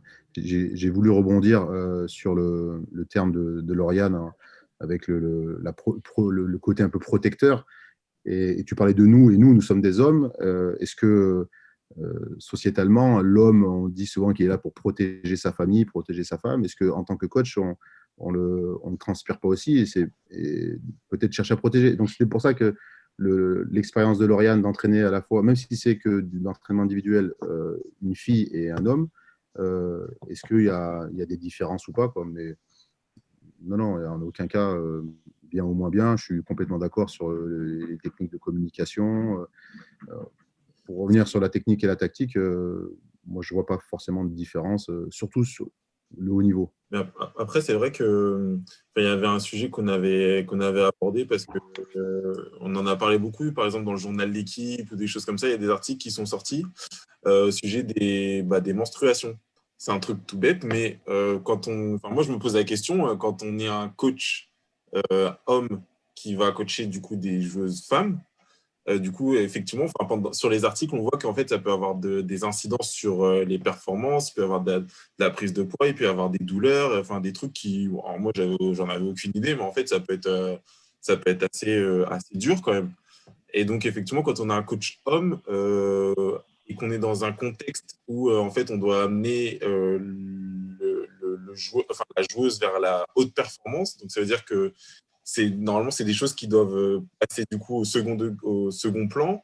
Mais quand on est un homme, forcément, comme on n'a pas de menstruation, donc forcément, c'est des choses qu'on ne peut pas forcément comprendre. Enfin, il doit avoir un rapport forcément qui doit peut-être être différent. Moi, ça va peut-être vous faire rire, mais je tiens un calendrier justement de ces périodes-là de mes joueuses, ce qui me permet de savoir à quel moment, de savoir à quel moment elles peuvent être justement sujettes à leur menstruation là. Mais après, je serais curieux justement d'entendre François qui a bien plus d'expérience que moi, à savoir comment il le gère. Parce que moi aujourd'hui, c'est plutôt mon médecin qui gère ça. Je ne sais pas si c'est français d'ailleurs, mais c'est médicamenté, c'est plutôt contrôlé. J'ai jamais eu vraiment avoir à faire à une situation de crise avec cette origine-là, quoi. Donc, mais c'est quelque chose qui en effet est d'actualité et qu'il faut peut-être encore plus prendre en considération, surtout quand on est dans la recherche de performance. Tu as tapé à la mauvaise porte. Moi, j'ai pas mon petit cahier. Alors, c'est un sujet que j'ai évoqué, effectivement, auquel je m'intéresse et je connais le sujet. Mais sincèrement, au quotidien, j'aimerais avoir effectivement les staffs qui est au football avec un médecin à temps plein, un kiné à temps plein, qui gère ces choses-là et qui me rapporte des informations pour me dire, écoute, là, elle y est bientôt, peut-être, fais attention que, etc., etc. J'aimerais bien avoir ça et je trouve très professionnel ce que tu fais. Ça me fait pas rire du tout. Je trouve ça très, très, très. Tu dois être un des rares à le faire dans le basket féminin. Je crois que on fait. Alors, quelquefois, avec l'expérience, on le sait. On connaît les gens avec qui on travaille. Donc, le jour où elle ne fout pas un panier, le jour où elle est de mauvaise humeur, le jour, voilà, il y a des signes qui font que, et on va peut-être être relâché sur certaines choses qu'on va pas faire. Bon, il y a des retours. On a de la communication autour de ça. Mais non, moi, je gère pas du tout cet aspect-là. Mais pas du tout. Ça fera l'objet d'un autre débat. Écoute. Et le plus difficile, celui-là. Mais non, mais c'est vrai qu'après, pour revenir juste sur deux petites choses, en fait, de base, je m'en souviens que ce talk-là, on y avait pensé avec Lauriane, parce que je m'en souviens quand elle était venue au camp, donc au camp Kiz cet été, moi j'ai eu Lauriane en tant que coach quand j'étais à la SIG, donc au centre de formation. Et c'est vrai que je lui ai dit, en fait, moi, je suis sûr, Lauriane, c'est pas possible que tu coaches des femmes. Pour moi, c'était juste inconcevable. Parce qu'en fait, alors, très, c'est Je le pas super prendrais pas intelligent. mal, c'est bon. Je dis, je le prendrais pas mal, parle, c'est bon. Non, mais en fait, très, très naïvement, très bêtement aussi, je m'étais dit, en fait, Lauriane, elle est trop, c'est très dur. Les entraînements, ils sont assez durs quand même. Ils sont assez physiques, ils sont assez poussés, c'est assez exigeant. Et en fait, je me suis dit, Lauriane, en tant que coach, avec cette dureté-là, avec des filles, ça passerait pas. Alors, ma réflexion était peut-être pas forcément la bonne, mais je pense ne pas être le seul à penser comme ça. Mais, mais après, c'est vrai On a quelques femmes on a quelques femmes dans la profession. Certains diront pas assez, d'autres, enfin bref, tout est lié, si tu veux, quand il n'y a que 30% des femmes font du sport quand elles ont 15 ou 16 ans, alors qu'il y a 50% des garçons, etc. Donc, on retrouve après à l'échelon supérieur, pour avoir fait de la formation de cadre quand j'étais conseiller technique, il y a très peu de femmes dans les stages. Donc, c'est pas étonnant qu'un peu plus tard, on n'en retrouve plus à la direction des équipes, contrairement à d'autres pays où justement il y a beaucoup plus de femmes dans le basket féminin. Il y en a même qui arrivent dans le basket masculin. J'ai vu qu'une jeune femme allait coacher une équipe NBA, pas n'importe quelle jeune femme, puisque ça a été une des meilleures meneuses de jeu du monde, et qui arrive en NBA, coach. Là, il y avait les arbitres féminins, maintenant il y a les femmes qui vont coacher des hommes au très très haut niveau. Donc, mais on a quand même chez nous, on a des coachs femmes qui ont tout un profil d'anciennes joueuses de haut niveau, hein, qui sont là. Je ne pense pas, sans vouloir parler à leur place et sans citer leur nom, qu'elles soient plus tendres que les hommes dans l'entraînement. Je ne pense, c'est pas que je ne pense pas, j'en suis sûr. C'est des gens qui ont été élevés en tant que jeunes joueuses, puisqu'elles sont passées par les pôles ou les centres de formation ou le pôle France, les équipes de France jeunes ou moins jeunes, etc., qui ont été élevées là-dedans et qui aujourd'hui, à la tête de leur équipe, font preuve, en tout cas de ce que je vois quand on joue contre elles, de beaucoup, beaucoup d'autorité. Et j'imagine aisément qu'à l'entraînement, ça rigole pas plus qu'avec un mec, hein. Quelquefois même un peu moins, je l'imagine.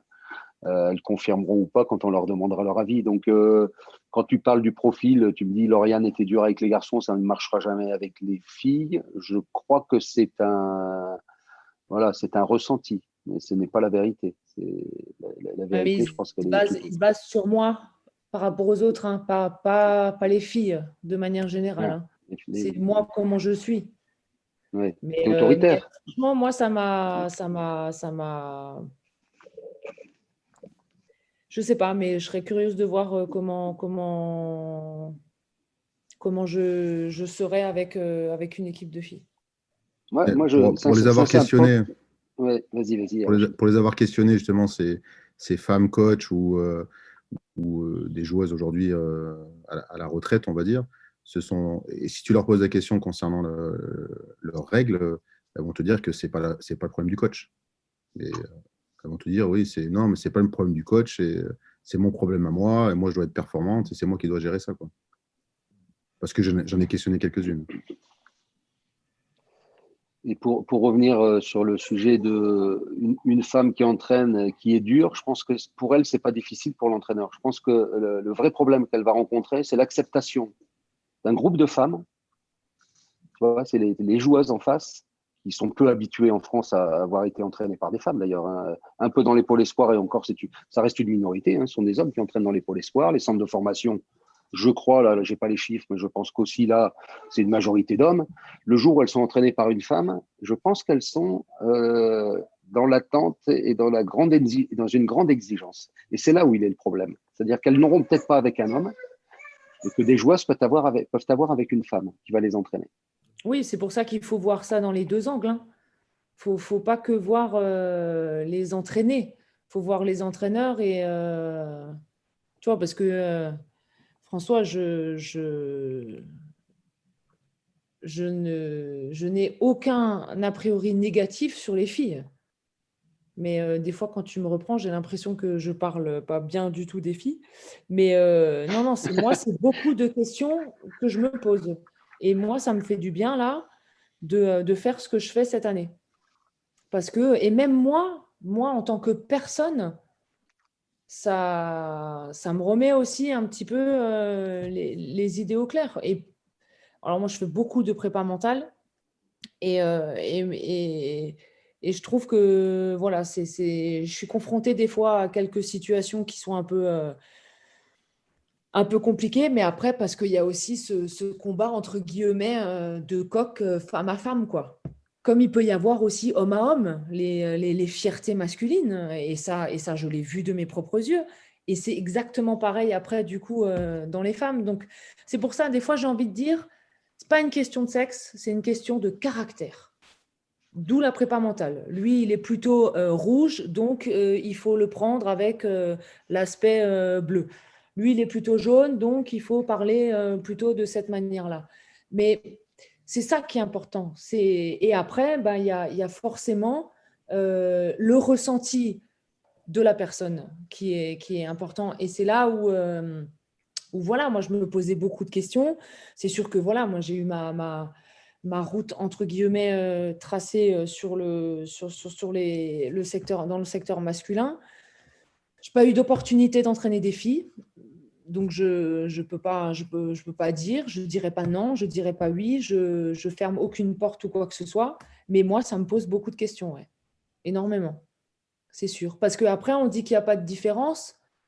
Mais mine de rien, l'intensité, le côté vitesse, le côté plus haut, on dit souvent, hein, plus haut, plus vite, plus fort, c'est quand même ce qu'on dit à la base du sport masculin par rapport au sport féminin. Ça, on ne peut pas l'enlever quand même. Au 100 mètres, là, je regardais parce que c'est toujours intéressant, on a l'impression. Les femmes sont un peu autour de la seconde de retard, ce qui n'est pas énorme. Ah non. Ouais. Il y a différence, mais elle n'est pas si énorme que ça. Il y a différence, mais elle est à mon avis, même s'il n'y aura jamais égalité, on sera jamais plus grand, on sera jamais plus haut, même si aujourd'hui, des femmes qui dunkent, on ne l'imaginait pas il y a 20 ans. Donc, tout ça va de l'avant. C'est une spécificité. Il parlait de verticalité, Rachid, c'est le terme exact, c'est-à-dire on n'ira jamais aussi haut. Hein. Je veux dire, le alley-oop, même si on en voit quelques-uns chez les filles, ça finit jamais par un dunk. Aujourd'hui, c'est enseigné chez les garçons, évidemment. On peut lancer la balle en l'air, un mec la rattrape avant de retomber au sol et qui la smash dans le panier. Donc ça fait rêver. Moi, ça me fait rêver quelquefois. Je me dis, ça facilite les choses quand même, ces trucs-là. Donc, on ne l'aura pas, mais il y a d'autres choses qui existent dans le basket féminin. Il y a des qualités individuelles, techniques, des qualités physiques qui augmentent. Le psychologique, on ne va pas revenir sur les différences. Si tu veux, le mec qui rentre sur le terrain, lui, il est persuadé qu'à lui tout seul, il peut gagner le match, quoi. Peut-être une femme à la base, elle vient pour jouer, pour partager la balle. Cette histoire de, c'est plus j'ai souvent entendu, c'est plus collectif le basket féminin. Elle se passe la balle, ouais, mais bon, il y a un moment, il faut mettre des paniers. Et je pense que c'est faux quand je regarde l'Euroleague, que je regarde en ce moment là, les mecs ils se passent la balle, hein, au plus haut niveau, ils se passent vraiment la balle, hein, ils aiment partager la balle. Donc tout ça est assez compliqué entre l'idée qu'il faut peut-être créer un troisième genre qui serait un clone entre les hommes et les femmes, tout en gardant le meilleur de chacun. Parce qu'il y a du bon dans les deux pratiques. C'est sûr. Et la rigueur, qu'est-ce que vous en pensez? Parce que pareil, on dit aussi que les filles sont plus rigoureuses. Plus disciplinées. Ouais. Disciplinées. Donc, ouais, peut-être plus rigoureuses, mais parce que on parlait d'intégration, on parlait les filles ont plus besoin de leur partenaire, même s'il y a des évolutions, même si on a tendance à aller plus vers l'individualisation et des choses comme ça, mais forcément, ça génère, parce que tu dis là, de la rigueur, de la discipline, du respect de tes principes de jeu, de tout ce que tu veux. Donc, ouais, il y a forcément. Mais après, pareil, hein, moi, je n'ai pas l'expérience du masculine, donc je ne peux pas te dire que le gars, il est moins rigoureux. Mais en tout cas, on a de la rigueur, on a de la discipline dans le basket féminin. Après, je veux juste revenir sur le fait qu'en fait, on veut toujours être dans la comparaison du basket masculin et du basket féminin, et on pourra comparer n'importe quelle discipline. En effet, le sprinter, il ira certainement toujours plus vite que la femme, il sautera toujours plus haut, il lancera un poids toujours plus loin. Mais quand on reste, parce que c'est à la mode en plus, dans la bulle féminine, on trouve le basket féminin intense, on le trouve athlétique, on le trouve dur. C'est quand on veut le comparer au basket masculin qu'on va le voir un petit peu moins rapide Mais il y a de la vitesse dans le basket féminin, il y a de la dureté. Voilà, aujourd'hui, quand tu regardes un match de basket féminin, tu ne peux pas trouver ça. Alors oui, selon les styles de jeu, mais tu ne peux pas trouver ça lent. Tu ne peux pas te dire qu'il y a moins de pick and roll chez les filles que chez les garçons. Tu vois, c'est quand on veut le comparer, en fait. Donc, est-ce que l'erreur, ce ne serait pas tout simplement de le Tu comparer? penses il y en a tout autant? Moi, j'en trouve de plus en plus, en tout cas. J'en trouve de D'accord. plus en plus. Je regarde Voilà. pas assez de. Là, je dois dire que je regarde beaucoup de Ligue 2, forcément, mais Ligue féminine, enfin, c'est difficile hein, de suivre quand même le basket féminin en Ligue féminine parce que la visibilité, elle est quand même assez restreinte. Quand on n'a pas de réseau, quoi, surtout. Le problème, c'est quand on n'a pas de réseau pour capter les images. Non, mais au niveau international, aujourd'hui, tu vois un peu la même chose que chez les garçons. C'est-à-dire, à l'époque, tu avais une situation d'écran sur un mouvement. Aujourd'hui, les écrans porteurs, ils sont multipliés. Tu peux en avoir 2, 3 sur une possession, quoi. Donc, on est vraiment dans cette tendance-là aussi. Pour ça que c'est quand on veut le comparer, en fait, qu'on trouve oui, éventuellement. Mais comme tu comparais n'importe quel sport. Voilà. Parce que physiologiquement, l'homme, voilà, la masse musculaire, la VO2 max, on peut tout, on peut en parler longuement aussi.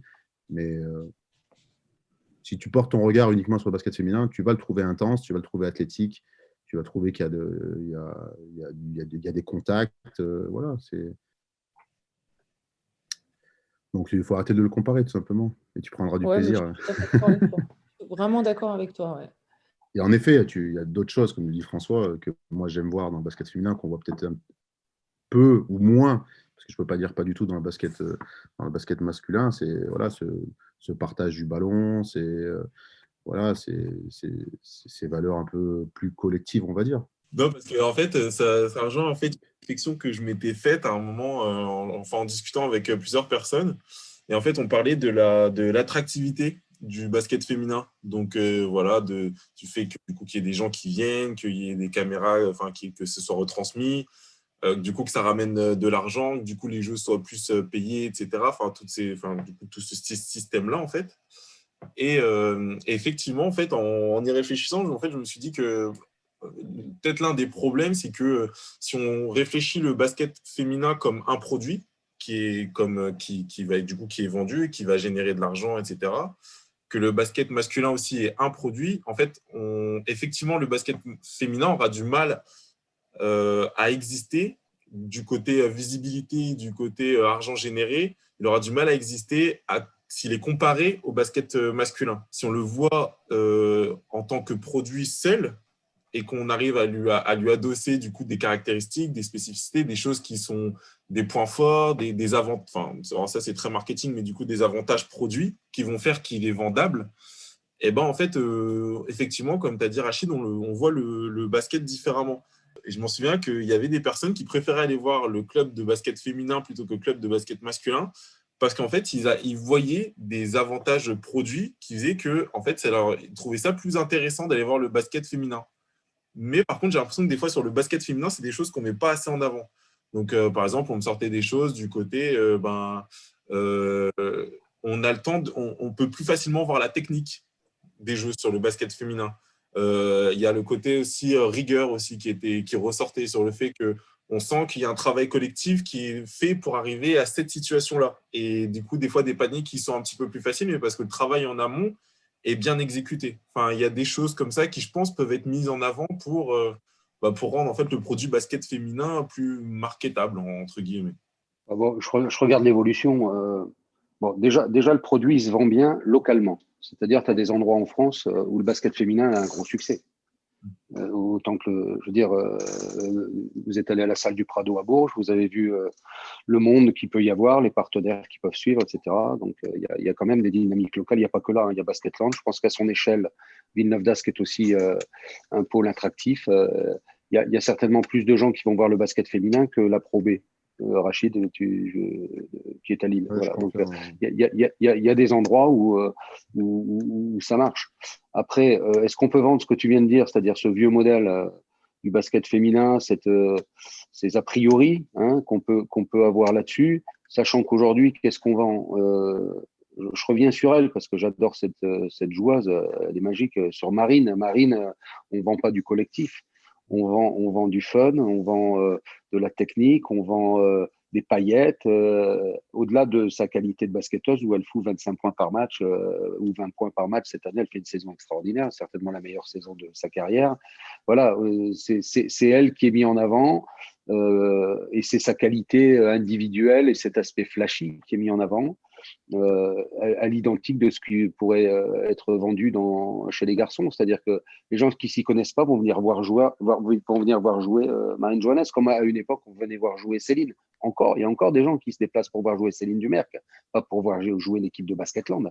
Donc, il faut au milieu de nous, on est entraîneurs, le collectif, l'équipe, etc., il faut des gens qui émergent sur le terrain, évidemment, et il faut l'accepter dans le basket féminin. Ces gens qui vont peut-être gagner des matchs tout seuls, mais qui vont aussi attirer le regard. Et j'ai bien compris ton intérêt pour le marketing. Il faudra que tu m'envoies la définition. Je ne sais pas ce que ça veut dire.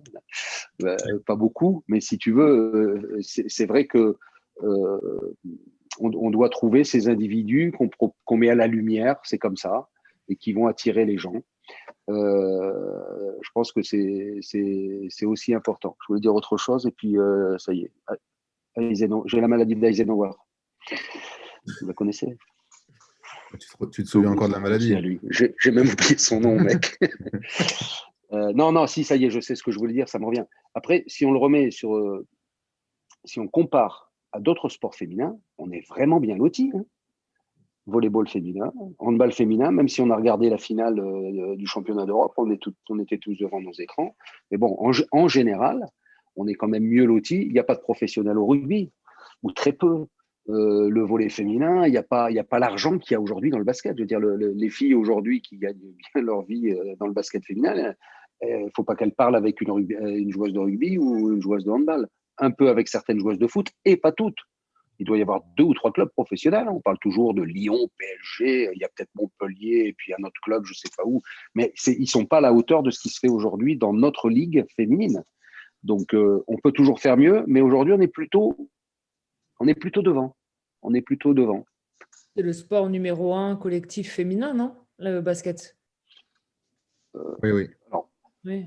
Pas en termes de visibilité, hein, puisque effectivement, nous allons voir un Basketland Bourges à la télé sur l'équipe TV là bientôt. C'est le premier match de l'année, quoi.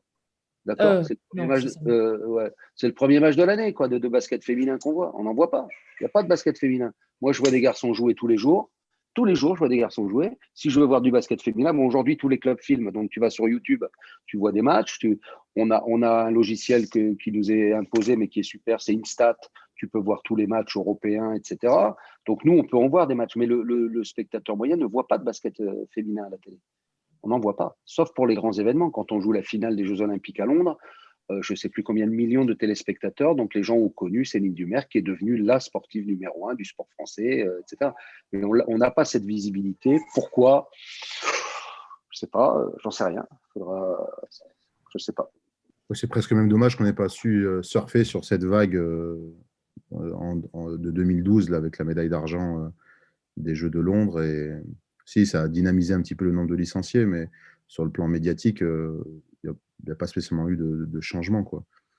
Là où le foot, par exemple, féminin, qui a peut-être 10 ans de retard sur le basket féminin, a largement d'avance aujourd'hui, quoi. Ouais, mais après, eux, ils font avec leur coach aussi, donc. Ouais. En effet, Lauriane. Après, il y a quand même du mieux. J'ai l'impression que via les réseaux sociaux, l'engagement de certaines joueuses aussi, j'ai pu regarder quelques chroniques là, que Sandrine peut faire, là, sa chronique bavardage là, sur Instagram, ce que fait Diandra aussi avec son podcast. Là, et voilà, je pense qu'on perce peut-être timidement comment on appelle ça, là, le paysage médiatique du basket. Mais c'est vrai qu'il faudrait qu'on mette un vrai coup d'accélérateur pour pouvoir avoir quelques matchs. Et on se contente de très peu d'images télévisées, comme disait François, le prochain Bourges Basketland, mais il en faudrait peut-être un petit peu plus. même si au niveau local, j'ai l'impression que tout le monde fait les efforts. Vous les premiers d'ailleurs, François, en télévisant votre match là, à huis clos. On essaye de tous, à notre niveau et avec nos moyens, de faire parler un petit peu de nous, mais au niveau national, ouais, ça mériterait un coup d'accélérateur, comme tu le disais, Lauriane, pour le premier sport collectif féminin, où on a le plus de licenciés féminins, en tout cas, qui est le basket. L'image, c'est important parce que là, quand on fait les comptes, quand on diffuse nos matchs, là, c'est plusieurs dizaines de milliers de gens qui viennent, alors qu'ils ne suivent pas tout le match, hein, mais c'est une spécificité du basket, ça. C'est-à-dire, quand on regarde un match de foot, il ne faut surtout pas aller pisser avant la mi-temps parce que c'est le moment où ils mettent le but en général. Donc, tu as raté le seul but du match, ça fait 1-0 à la fin, tu ne l'as pas vu. Au basket, tu peux partir au deuxième, au troisième quart-temps, puis revenir pour les 5 dernières minutes quand le match commence vraiment. Donc, mais il y a beaucoup de gens qui viennent sur le net là aujourd'hui regarder le basket féminin. Après, accompagner les gens, tu parlais de Sandrine avec ce qu'elle fait, avec Diandra, toutes les actions sociales, avec Abigail, son association. Il y a beaucoup de filles qui font plein de choses. Qu'une fédération, parce que là, tu parlais de ne pas avoir rebondi sur le résultat de Londres, etc. Bon, là, il faut vraiment faire appel aux professionnels et ne pas laisser les filles gérer ces choses-là toutes seules. Et je pense qu'on aurait pu faire parler d'elles ou de nous. Quand on parle de la capitaine de l'équipe des USA de foot, on ne parle pas que de foot. Quand on parle de l'équipe de France de foot, on ne parle pas que de foot. On parle du conflit, on parle de ce qui se passe dans les vestiaires, la relation, etc. Et tout ça, le journaliste, aujourd'hui, il faut l'accepter. On est dans une époque où on s'intéresse aussi au cancan et à ce qui se passe dans les vestiaires et à ce que font les filles en dehors du basket, qu'est-ce qu'elles font. Elles ont des trucs. Et peut-être qu'on peut les accompagner un peu plus fortement pour remplir la toile, puisqu'aujourd'hui tout passe par regarder comment on communique tous les quatre, pour remplir la toile. Ça, c'est une affaire de professionnels, une volonté politique, fort probablement, des moyens qu'il faut mettre en place pour on a envie d'écouter Diandra Tchatchouang. Moi, j'ai envie de l'écouter. C'est une magnifique athlète, elle est belle, elle est intelligente, elle fait des actions sociales, elle joue très bien au basket, elle est internationale. Les gens s'intéressent à ce qu'elle fait. On a envie d'écouter ce que fait Abigail par rapport à ses origines, ce qu'elle fait là-bas pour les femmes africaines. On a envie d'écouter certainement d'autres joueuses. Sandrine Gruda, évidemment, en plus qui est très loquace, qui parle très bien et qui a des choses intéressantes à dire. Donc, je pense c'est un autre sujet. Mais bon, c'est encore la place, même dans des émissions spécialisées de basket, ça représente 5%, hein, 10%. Le basket féminin, c'est 10% de ce qui peut être entendu concernant notre discipline. Oui, et puis bon, c'est la tendance sociétale aussi avec la mise en avant du sport féminin, justement, et la défense de la femme, je veux dire, de sa place, en tout cas, dans la société. C'est en effet pas que le sport, quoi. Ah, tu fais bien de le dire. Moi, je suis d'une génération où je croyais que c'était acquis, tout ça, mais tu te rends compte que pas du tout. Pas du tout. D'abord que cette histoire d'égalité est très récente. L'autre jour, par curiosité, je regardais le droit de vote des femmes. C'est 1944. Vous imaginez bien que sur l'échelle de l'humanité, c'était il y a une seconde. Le gouvernement de l'époque a donné le droit aux Françaises de voter, puisque d'autres pays nous avaient précédés, notamment les pays scandinaves et d'autres. Que le droit de faire un chèque, je crois qu'il a été donné aux femmes dans les années 60. J'étais né, excusez de rappeler mon âge. Donc tout ça est tout à fait récent. Je pensais que moi qu'il y avait des choses qui étaient acquises, mais c'est pas encore le cas. Et on est au bout, nous on est au bout du truc, quoi. Je veux dire, le basket féminin, sa visibilité, etc. Dans ce contexte très très général de la place de la femme dans notre société, on est un autre exemple de ce manque d'égalité. Et peut-être que les partenaires s'intéressent moins au sport féminin. C'est mieux de mettre des sous au rugby, parce que d'abord, on les voit beaucoup à la télé, et puis voilà, les gladiateurs des temps modernes, les stades sont pleins, et qu'on met pas d'argent, qu'on met un peu moins d'argent sur le sport féminin. Alors, pour la petite histoire, le basket féminin, c'est le sport qui a été pratiqué le plus vite après sa création. C'est-à-dire que le basket a été créé en 1891 et en 1892, le basket féminin, les femmes pratiquaient le basket, et c'est très rare dans la création des sports. Et les premières règles, je ne veux pas faire mon historien, mais les premières règles de 1895, elles sont faites pour que le basket soit praticable par les femmes. Moins de contact, moins de ci, moins de ça. Voilà, je voulais juste le Gérard souligner. Bosque, Gérard Bosque sort de ce corps. Je voulais juste le souligner. C'est bien. Intéressant, je connaissais pas. Non, mais ça- Bernard Gros-Georges sort de ce corps. Ouais. Toi, tu vas finir rue de Trévise dans le premier gymnase parisien. Là, tu vas finir là-bas. Je pense que tu vas faire guide et tu vas raconter l'histoire du basket. Écoute, si c'est une reconversion, écoute, pourquoi pas. Voilà. Je me suis retenu, Laisse-moi faire mon temps. Bounadou. Tu vu, j'ai pas dit de bêtises jusque-là. Bah mais là, oui, c'était. c'est ça. En plus, à Bon, chaque fois, il te tend la perche, le type. Tu peux pas la rater. Quoi. Tu peux Bon, pas la vite, rater. c'est très là, on a- Allez, bon, à chaque fois qu'on arrête de parler, on te laisse le temps parce qu'on sait que tu vas nous sortir un truc, tu vois. Ouais, mais c'est cool. Non, mais en plus, de toute façon, là, je pense qu'on a fait un peu le tour du sujet. Bah, après, il y a plein d'autres choses qu'on pourrait dire. Hein. Il y a plein d'autres sujets qu'on pourrait creuser un peu plus. Je pense on a déjà parlé de beaucoup de sujets. Donc c'était très bien. Peut-être là, du coup, vu on a fait la visio le 5 janvier, du coup, peut-être, qu'est-ce qu'on peut vous souhaiter à chacun d'entre vous?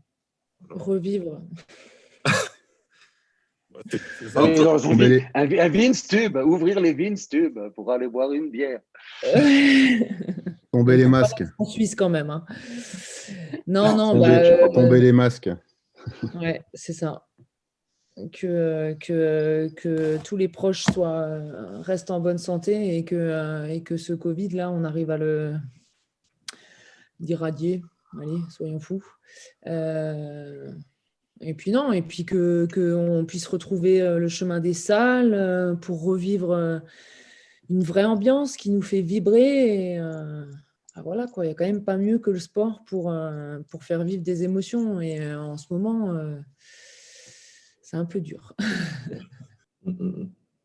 Ouais, non, mais Lauriane a raison. Je veux dire, le sport, ça reste quand même le meilleur vecteur social et aujourd'hui, ça nous manque.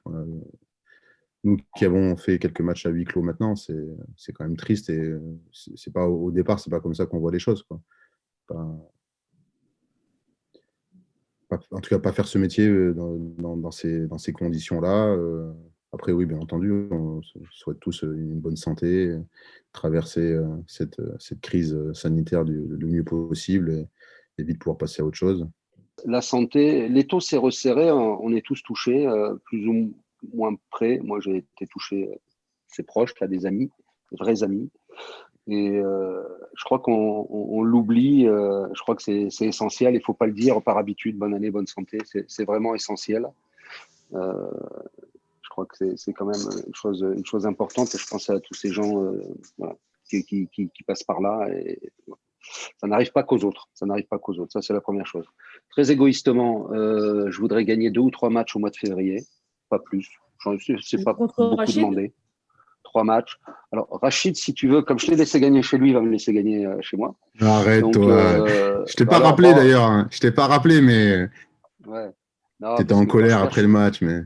Quand je perds, je suis très mauvais perdant. Très, très, très mauvais perdant. Je parle pas à mes amis. Parce que tu as ouvert la parenthèse. Tu as ouvert la parenthèse et maintenant, je vais la fermer, la parenthèse, parce que je vais quand même le raconter à Lauriane et à Mounadou. Non. Parce qu'il va rebondir. Le gars, à la fin du match, je lui serre la main comme on se serre la main. Déjà, je lui serre la main, on ne se check pas parce que voilà. Je lui serre la main, il me dit bonne continuation. Je dis bonne continuation, bon retour. Il me dit ouais, merci. Non, je lui dis merci parce qu'il me dit bonne continuation, donc je lui dis merci. Oh ouais, mais tu peux me dire merci. J'aurais dû prendre le match, j'aurais dû le gagner, tout ça et tout. François était en colère, j'ai laissé passer. Je suis tout le temps en colère. Je suis tout le temps en colère. Mais je sais que tu me connais, donc tu m'en veux pas. Ouais, j'en ai pas voulu. Mais je suis tout le temps en colère. Et j'espère que ça ne me passera jamais, cette haine plutôt cette recherche de gagner. Ne pas aimer perdre, c'est autre chose, mais je l'ai aussi, ça. Je l'ai aussi. Donc, j'espère encore m'assagir, commencer à m'assagir. Voilà, si je dois me faire un vœu, gagner des matchs. Et effectivement, avec le contexte, il ne faut pas espérer qu'on rejoue dans des salles bien remplies. Je crains le pire. J'espère que ça va pas mettre un pet à notre sport et notamment au basket féminin parce que c'est quand même difficile. Je vois qu'en Italie, il y a des clubs qui mettent la clé sous la porte. Donc, on n'est pas à l'abri de ça et ce serait dommage de ne pas trouver les solutions et de ne pas prendre les décisions pour que, à juste titre, j'utilise le mot juste, qu'on puisse aider et sauver les clubs du basket féminin et relancer la machine là, qui est pas trop mal. Hein. Je pense qu'il y a des idées, il faut les partager, il faut toujours lutter pour convaincre de façon à ce qu'on sorte de là.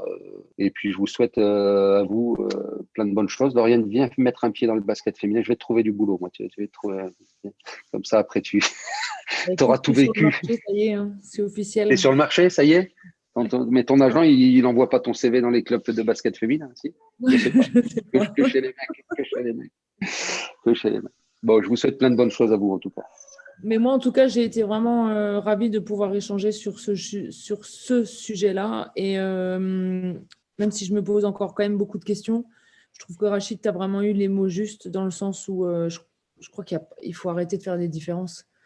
Et c'est marrant parce que je me suis pris un boomerang au moment où tu as dit ça parce que moi, je souffre des fois, j'ai pas peur d'utiliser ce mot-là, d'être une femme dans ce milieu d'hommes parce que souvent on me dit « Oh ouais, mais regarde, c'est une fille, laisse-la, elle va pleurer un bon coup et puis elle reviendra, ça ira mieux. » quoi. Et en fait, c'est chiant. C'est chiant parce que voilà, chacun est comme il est et puis il n'y a pas de question de femme ou d'homme. Donc, des comparaisons, on n'a pas besoin d'en faire là où il n'y a pas vraiment besoin. Quoi. On va dans le bon sens. Ouais. Ouais, et puis on est meilleur, en étant soi-même. Mm. Ça fait une belle conclusion. Ouais, très philosophique. Exactement. Philosophe auvergnat. À moitié. L'autre moitié. Ch'ti, l'autre moitié ch'ti. Ouais, plus au sud quand même. Là, tu veux me remonter. Ouais, un peu. Non, t'es au nord. T'es pas au sud, t'es au nord. C'est cool. En tout cas, je vous remercie beaucoup de votre temps et de votre implication aussi. Parce que ça m'a fait plaisir. Et puis, je pense que le partage a été super intéressant. Bon, bonne continuation à vous et bon match de à vous vous. voir. Allez, merci. Pareil. Merci bon à travail tout le à monde. Strasbourg. Ciao. Ciao. Et on vous invite à nous faire vos retours sur ce format pour savoir un petit peu ce que vous en pensez. N'oubliez pas de liker, de vous abonner, de commenter et de partager et tout ça.